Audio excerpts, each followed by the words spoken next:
Hi, my name is TJ. My dad died of overdose on January 1st, 2011, and my mom is a recovering addict. God helped my mom, and now together we are here to help you. Now let's talk recovery. Here's your host, my mom, Susan Sexton-Wood. Hi, and welcome to Let's Talk Recovery. I am your host, Susan Sexton-Wood. Today, our guest is Whitney Hirschy. I think I said that right, didn't I? I went blank for a minute. She's our special guest today. She is a pastor at the Freedom Life Church, and I want to welcome Whitney. Welcome. Thanks for having me. You're welcome. It's been a pleasure. I'm going to start off by asking Whitney to just share her testimony. She is an advocate now to help those who struggle with addiction. She has a powerful testimony and just loves the Lord and she just loves people. That's when I think of Whitney, that's what I think about, is she just loves people. Yeah. So if you can just start off by sharing your testimony. Okay, so when I was growing up, I wasn't in a Christian home or anything like that. My parents didn't serve the Lord, and by the time I was 3, my parents had gotten a divorce, and so growing up, I was just kind of back and forth, between mom and dad every other weekend, and when I just remember a lot when I was younger, just unstableness. I went to 5 different preschools.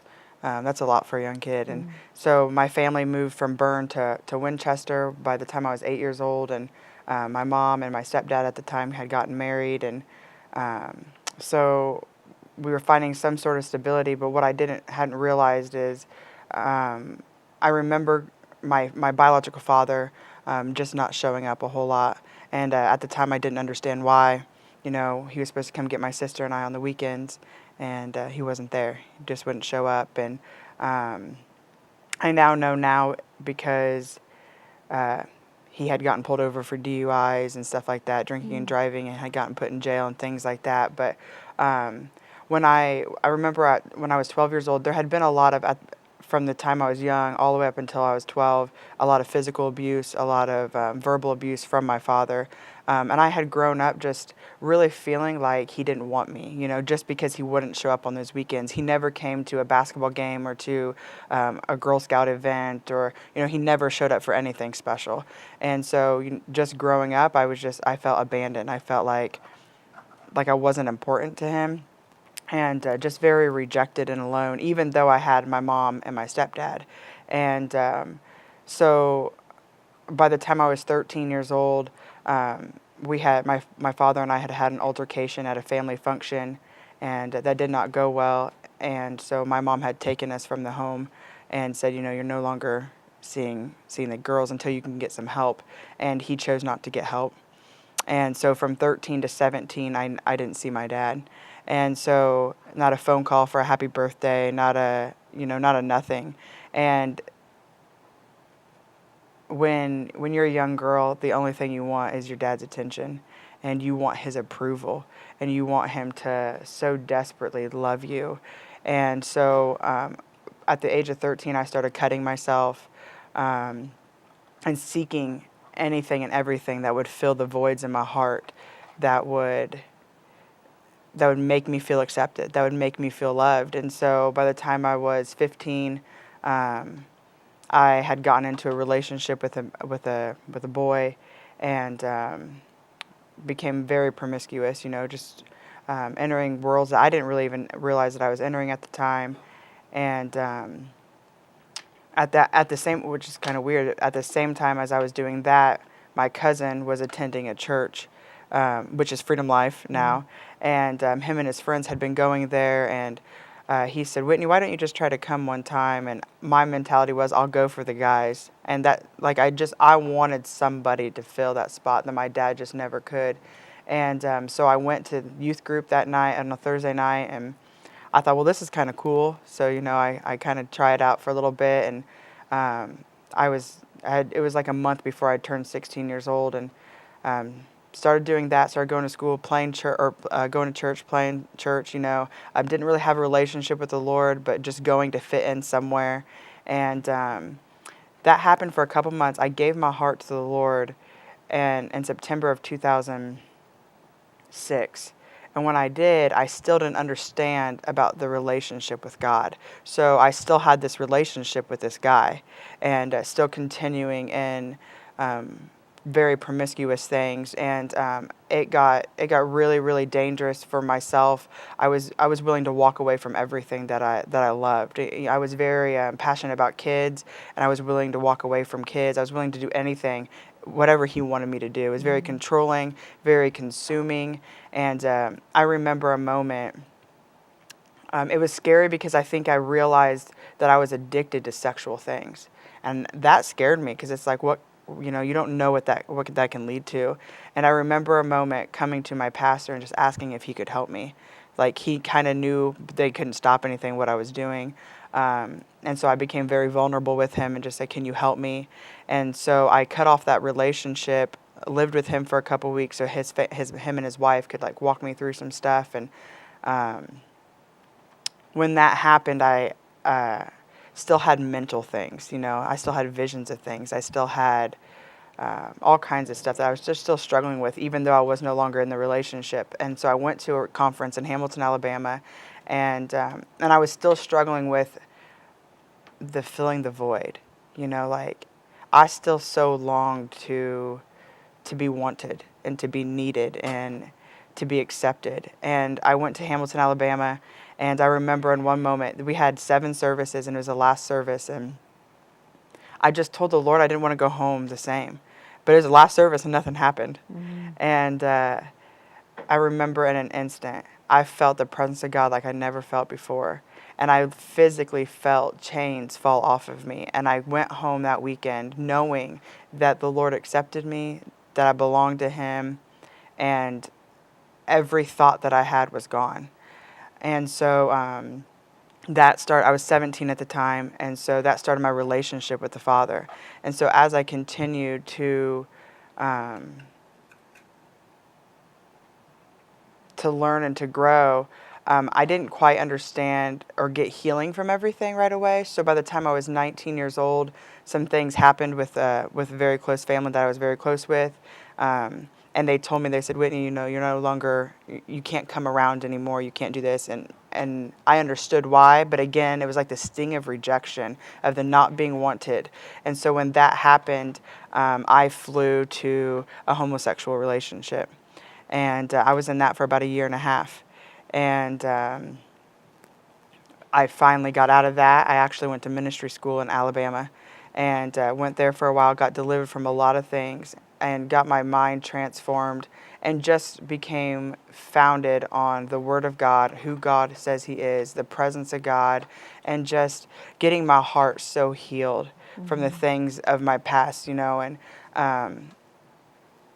just learning a lot. So when I was 21, I came home to Freedom Life. I had to have back surgery, so I couldn't finish school, and I came back to Freedom Life Church. And I was like, I don't know what I'm going to do here. I don't know what I'm going to do with my life. I thought I was going to go into missions and do just ministry in different states and just different countries and things. And so I was kind of confused. And I remember sitting across from Pastor Jeff one day, just crying and just telling him, like, I've taken a lot of different turns, and I know God's redeemed all of this, but like, what does this look like for me being here? And he kind of just really encouraged me, like, pray about the children's ministry, because that's who I see you as. And I'm like, anything but children's ministry. And I said that because I had babysat all growing up. And so I was like, I've had my fill of kids. And so I remember going to the Lord and just saying, God, if you want me to minister to the kids, if you want me to be the children's director, then you're going to have to do something. You're going to have to show me. And I remember that night, because that night on, for 3 months, I had dreams and visions of teaching children. And I would have people come up to me that I didn't know that would say stuff like, "Hey, do you work with children?" And it kind of freaked me out for a moment, and just the Lord just confirming things. So in 2012, I became our children's director at Freedom Life. And then when I came home, my mom, who did not serve the Lord. As I became the children's director, I lived with my parents, my mom and my stepdad. Neither of them were serving God, and I came home just believing that God was going to be faithful to save my family. And that's what that I was not only going to be transformed, but my entire family was going to be transformed because of him and his goodness. And I came home in November of 2011, and by April 1st of 2012, my mom gave her heart to the Lord her entire life. And what's really cool is she struggled with addiction for years, and in a moment she was just delivered, and God just so totally transformed her. And, now it's been 6 years, and he's still transforming her, transforming her mind, transforming her heart. And so my mom got saved, and I became the children's director that year. And, I just started growing and learning. And then in 2016, I felt a shift in my spirit. And I knew for some reason that children's ministry wasn't going to always be what I did. And I was like, I have no idea why. And I decided that I was going to go to ministry school in Indianapolis in 2000. I started in fall of 2016, October of 2016. I started going there, and I met some guys there. They're a little older than I am, like 15, 20 years older than I am. They're like, hey, where are you from? We're from an inner city church called City View. We want you to come and visit. It's on Saturday nights. You can come right after class. Our classes were on Saturday. And I was like, I have my own church. I don't want to go. And so that was in October. In January, I went to class, and my mom kind of always joked with me that because I'm getting out of Little Winchester and going to ministry school, I was going to meet my husband there. And I was like, Mom, you have no idea how old these guys are. So I remember coming in January to this class, and I remember turning around and looking down the steps, and there was this younger man, and I thought, man, he's pretty handsome. And he walks up, and he's in a different class. There are multiple different classes there, but we all joined together at the beginning. So I was like, well, maybe he's going to be in mine. He wasn't. And one of the guys, his name's Derek, who had been inviting me to their class or to their church all this time, had said, hey, I want you to meet my friend. His name's JB. And I said, all right. So I stood up, and it's this man that I had noticed. And I was like, oh, shoot. And I shook his hand, and I asked him, I said, what are you doing here? And he had chosen to do youth ministry. And I said, that's awesome. I said, how did God bring you here? And he said, I'm actually from Teen Challenge. And at that time, I knew what that was vaguely because my dad, I guess I'm going to rewind for a second. My dad, when I came home from Alabama when I was 21, my dad had gotten into a lot of trouble and had spent a year and a half in and out of jail. And I had to take care of my brother, who was 1 at the time, because of drug charges that he had. And when he got out, I had made a decision that if he was going to get my brother back, he had to stay clean, or I was going to send him to Teen Challenge. That's the only way I knew what Teen Challenge was. And so I looked at him for a second. He, to me, I didn't understand that addiction at all. I didn't know, except for what I had struggled with. I didn't understand drug addiction. So I knew that he had struggled with either drugs or alcohol to go to Teen Challenge. He had told me, he said, I just got out a few months ago, and now I'm here. And I'm like, well, that's awesome. And so in the back of my head, he had been clean for at least 18 months. And so he said, you need to come try out City View sometime. And so the next week I go to City View, and I take my sister-in-law and my brother with us, and we go to City View, and I fall in love with this place, with these people who are from the streets, who just want more of God. And so I fall in love with them, and I become really close friends with Josh. And during that process, I learned that he had not just been, it wasn't 18 months. He had been clean for 2 months when I met him. And actually, when he left Teen Challenge early and relapsed when he got out. And he had been clean for about 10 months and relapsed when he got out. And so when I met him, our friendship, it was weird because our friendship took off very quickly. And we went to outreaches together.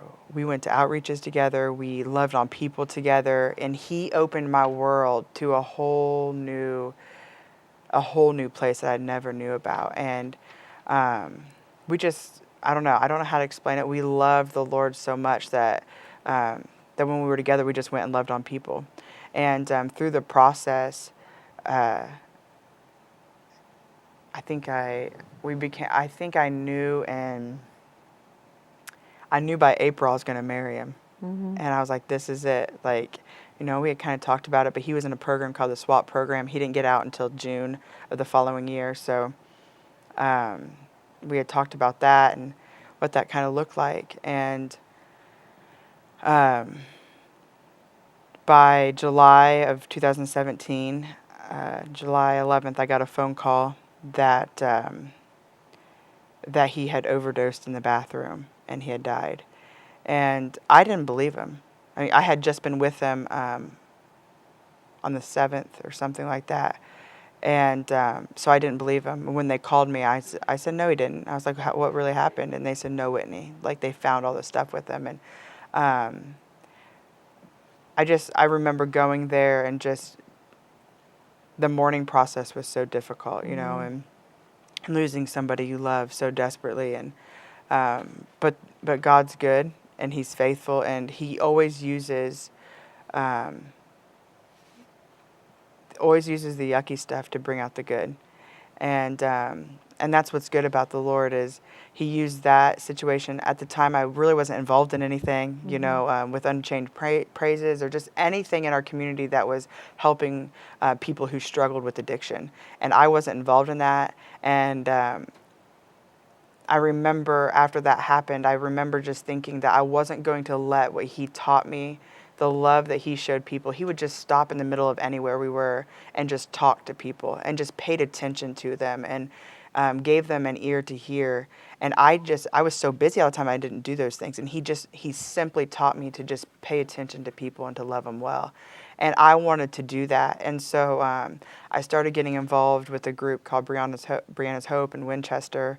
Well, they have a group in Winchester. And I remember walking into that place for the first time and seeing people that I went to school with that were struggling with addiction. And my heart, like, I instantly loved people, like, loved all of these people. And now I go there and I'm helping lead, yes, but more than anything, like, I've gotten healing from going, and I'm making connections with these people. And I don't know, I love them, and I'm thankful. And, the Lord's just turned everything around, has healed my heart, and has made me even a better person just by what I went through with him. And So what kind of things, well, you started another group though too. Oh yeah, on Thursday. On Thursday nights we have, it's called The Road to Freedom. My deepest desire is for people to just learn who they are in Christ, and to learn that he has freedom for them, that he has victory for them. And sometimes, like my mom, it can happen in a moment, and sometimes it doesn't happen in a moment, But more than anything, he wants to transform your mind. He wants to teach you and give you tools so you will know who he has called you to be, that he hasn't called you to be a failure. He hasn't called you to be rejected and alone. He's called you to be an overcomer. And so what I've done on Thursday nights is create a group where people can come and learn about the Word, learn about what God thinks about them, because sometimes we think that we've messed up so bad that he doesn't want anything to do with us. And that's so false. He wants so much to do with us. He's our biggest cheerleader. And even when we're in the junk, he's our biggest cheerleader. And so we started the Road to Freedom, and it's only about 8 of us. And I told the Lord that I would do it for the one, And I had been running one night, and he gave me that name and stuff like that. And I just told the Lord I'd do it for the one. And we've had 8 consistent, and it's amazing to watch the transformation. They're asking questions, and like we're digging into the Word, and we're praying for one another, and just the transformation that I've seen from week 1, and now we're in week 7. And they are all asking what happens. It's a 8-week program that I have. What happens after the 8-week? Because they want more. They're hungry for the truth, and that's what I want to give them, is the truth, because it will set them free. So is there a second part that you can I'm gonna have you to can make do? one. Yes, there is. There's some more stuff that I can get, and I'm digging into what that looks like and stuff like that. But I was praying about it today, actually. So Yeah. yeah. So yeah, So, but you are a pastor. I am a pastor. I got my credentials then in May of 2018. I got my credentials, and then I'm still going to school to become ordained. So I'll be ordained hopefully by 2020. So yeah. So what does that look like? Do you plan on staying at Freedom Life? Yes, that is my goal. My goal is to is to stay at Freedom Life unless the Lord like opens doors elsewhere. But I love that community. I want to see God so transform it. I love Pastor Jeff and his wife Dawn, and just the ministry that we do there, the heart that we have for the people in Winchester, just to experience God. And so that's what I want to see happen. Share some about Freedom Life, because we've been partnering with Freedom Life for almost 4 years 4 now, years. and everything that happens in that community, you always hear Freedom Life Yeah. is involved with it, and anything to do with addiction, Yeah. they're always involved with it. Anything to do with family outreach, Yeah. they're always involved with Yeah. it. It's just anything in the community. So share about the church and just the heart of the church. Yeah, our heart is obviously for everybody to experience the Father's love and freedom and victory, and that He has so much for them. But one thing I've noticed is that we are the place that people know that they can come to, and we will, because of that, people from all different areas of life will come. Our heartbeat is to love people and not to judge them.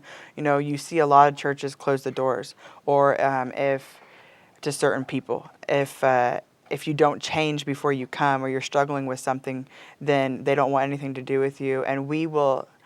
It's not that we accept it, but we embrace it, and we'll walk with you. You know, we're a family. We love people where they're at. We want people to feel like they belong, and that's our biggest heart. And when it comes to outreaches, you know, we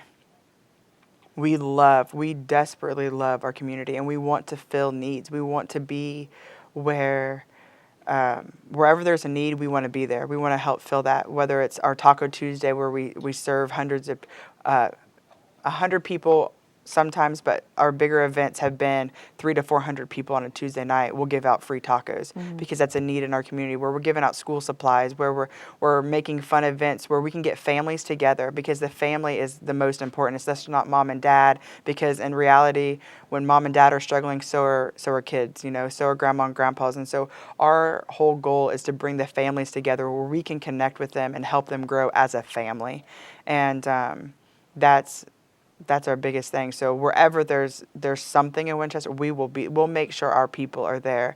And you know, we want to create environments where we're connecting with people, and it's not just about getting them to the church. It's not just about getting them in our four walls. We want them to experience God, yes, but they can do that at the park. You know, they can do that on the side of the street. And so our whole heart is just go out and contact people. Go out and love on people. Go and be you, and let the love of God flow through you as you do that. And people notice it. You know, they come in and they're like, "Oh, you're so and so from Freedom Life. Do you remember what that church did? Yeah, they helped me with this." Or, "You don't understand what those tacos meant to us." And just different things that we do. And with the world of addiction, we believe that God can come and not just change our community, but the surrounding regions and our state and our nation with addiction, you know. And He can come and break every chain, and He can come and set people free. And I'm not just the only one that believes that, but our pastor's heart and our people, the people of Freedom Life, it's our DNA. They step up every time, and they believe with us, and they love people well. And so.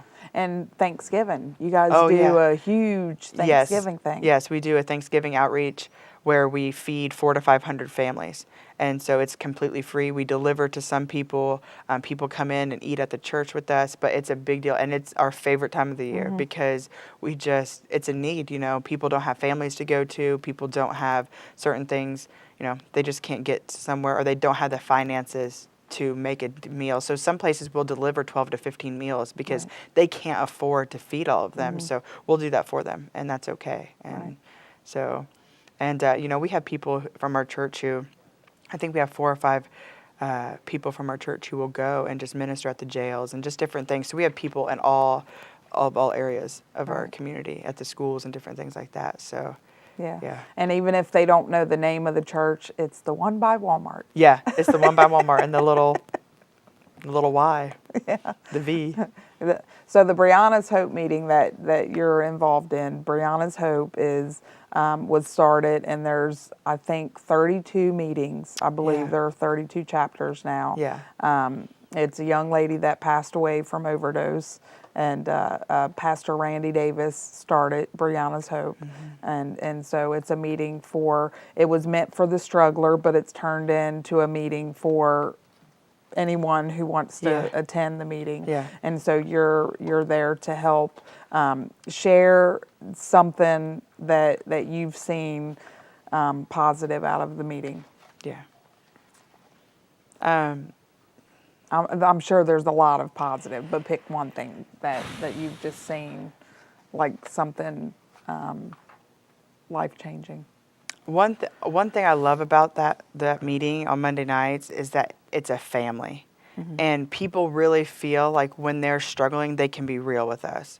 And I, like, when I was going through my stuff with Josh, and I had come there, like, I felt like I could be real with people about I felt guilty because I had seen signs, but I didn't know what to do with them. So I had felt like it was my fault. And so in moments like that, like, I was able to be real and cry. And moments when people can come in and say, we're really struggling. And the thing is most people would be like, why are you doing that? Why are you struggling? Or get over it. Or it's easy just to stop. In reality, we're standing right there with them. And we're loving on them, we're checking in on them, and we're thankful for their vulnerability. And I'm thankful for that. I think because we create a family environment and where they can be vulnerable, there's freedom there, and there's access to their hearts, and so they open up. And we've seen a big incline, in people and coming, and it's exciting. It's exciting to see that, and I think the biggest thing is the vulnerability and the family that happens in that place. So, Yeah. Well, we have a couple minutes. Give us a Bible verse. oh my, okay. Well, I just think of He works all things for our good, and that's the biggest thing. Is it doesn't matter how far you've gone. It doesn't matter where you're at. I wish I had my Bible because I'd read Psalms 139. But if you're out there, read Psalms 139 because it talks about how it doesn't, like, He knows the most intimate part of who you are. He knows your heart. He knows when you wake up and when you lie down. He can see you always. And the thing is you're never too far away from Him. He's right there. And so in the midst of your struggle, turn around and just look. Turn around and just say His name, and He'll rescue you from it all. So. But He works everything out for your good, for your good. Yeah. Not just for His good, Yeah. for your good. All right. Well, thanks for coming and driving down from Winchester Hey, not a to problem. Richmond. I can listen to you talk just for hours. I love listening to you. And so if you are someone who is struggling, we encourage you to call the number on the screen. And we encourage you, if you're in the Winchester area, to go to Brianna's Hope on Mondays at 6 o'clock at the Beeson, or join Freedom Life Church on Sunday. Thank you for joining us on the Let's Talk Recovery show.